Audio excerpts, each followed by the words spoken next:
Hello students, आज इस lecture में हम लोग समझेंगे Coriolis effect and upper air circulation. ठीक है, ये दोनों टॉपिक हम वापस अभी समझेंगे। So students, before knowing Coriolis effect आपको high pressure and low pressure जानना ज़रूरी है, बिकॉज हमने प्रीवियस लेक्चर में पढ़ा था प्रेशर एंड विंड, है ना। तो जब जहाँ पे प्रेशर हाई होगा वहाँ से विंड लो की तरफ जाएगी। तो यहाँ पे मैं आपको एग्जांपल देता हूँ, जैसे कि this L stand for land and W stand for water. तो लैंड जो है वो जल्दी गर्म होती है पानी के मुकाबले।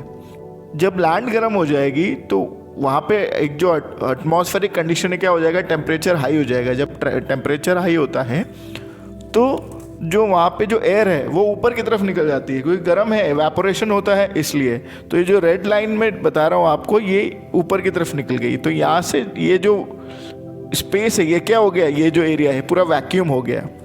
अब वैक्यूम हो गया तो यहाँ से जो विंड है वो इस तरफ फ्लो करेगी। इस तरीके से जो हमारी जो विंड है वो फ्लो करती है, ठीक है, मूव करती है। अब जो कोरियोलिस इफेक्ट था उसमें एक चीज़ क्या थी,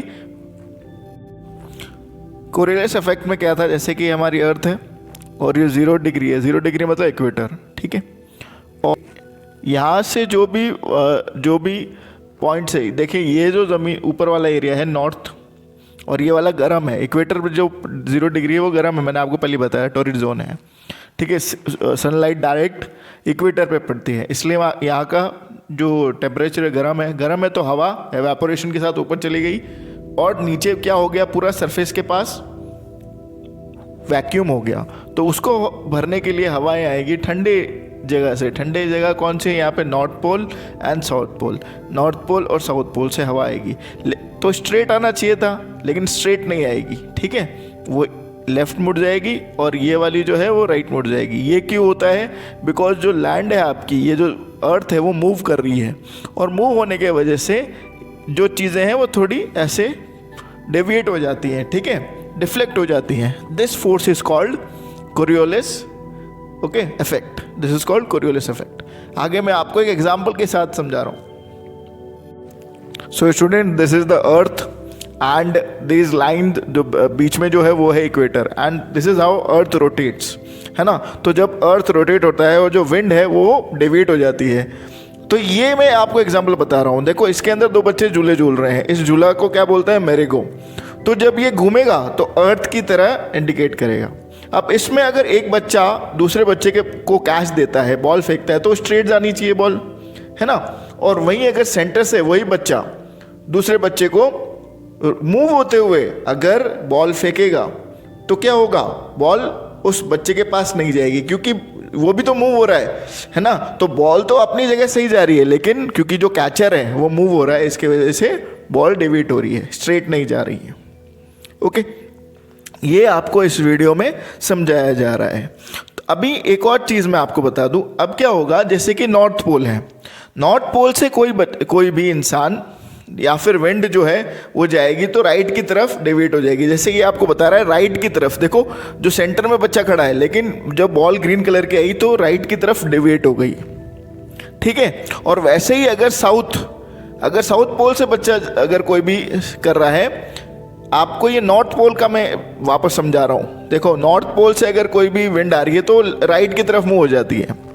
वहीं अगर साउथ पोल से, क्योंकि ये इस तरह के एक, देखिए आपकी इसको रोटेशन कैसे हो रहा है, क्योंकि साउथ पोल के लिए ऐसे रोटेशन होगा, तो साउथ पोल जो है वो विंड लेफ्ट साइड मूव हो जाएगी। वो इंडिकेट कर रही है ये बॉल, क्योंकि ये भी देखो लेफ्ट साइड मुड़ गई, है ना।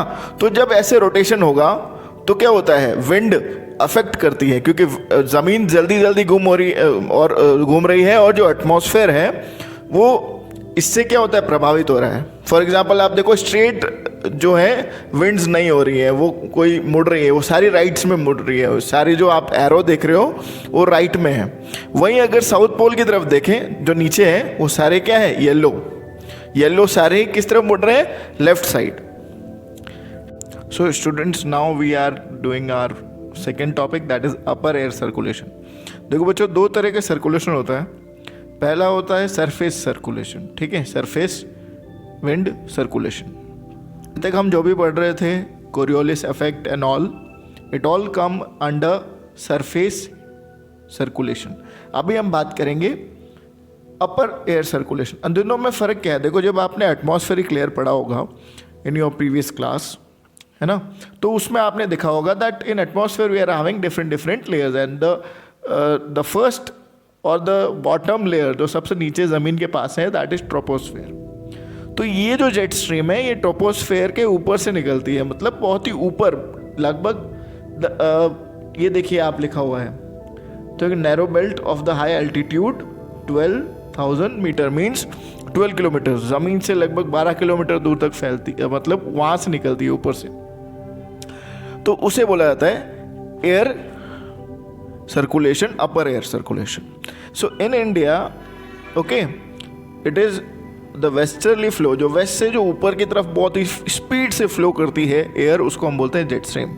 जेट का मतलब क्या होता है? एयर जेट, ठीक है, आपने देखे होंगे एयरफोर्स के जेट होते हैं, जो प्लेन होते हैं, जो फाइटर जेट होते हैं, उसी के नाम से इस स्ट्रीम का नाम पड़ा है, इस विंड का नाम पड़ा है जेट स्ट्रीम। काफ़ी स्पीड से ऊपर से निकलती है। In summer it is 110 kilometres and in winters it is 184 kilometres. Okay, now second, so ये जो आपको मैं बता रहा हूँ, this is how jet stream move during winter India के ऊपर से। इसमें एक चीज़ बताया है कि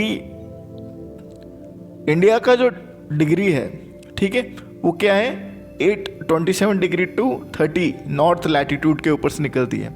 India is between 37.5 degree north to 8.4 minute north, ठीक है, ये 8 डिग्री 4 मिनट नॉर्थ, ये जो है लैटिट्यूड है इंडिया का।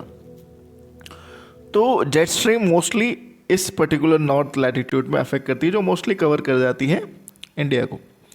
लेकिन समर में क्या होता है? समर में ये पीछे से निकलती है, मीन्स हिमालय के पीछे से, ओके। तो इंडिया में इसका कोई भी इफेक्ट समर में नहीं देखा जाता, लेकिन विंटर में ये अपने साथ सिल्ट लेके आती है, बहुत ज़्यादा ठंड लेके आती है। आप देख सकते हैं ये समर में क्या है, देखो आप ध्यान से देखो, ये पीछे से निकल रही है, ओके। और विंटर में क्या था, ये ध्यान से देखिएगा, विंटर में देखिए आप, इंडिया के बीच में से जा रही है ये, ठीक है। So this is the difference. Now homework for you is, first question is what is jet stream and what are the atmospheric layers, name all the atmospheric layers। ये दो क्वेश्चंस आपके होमवर्क हैं। Thank you, this is all from my side today.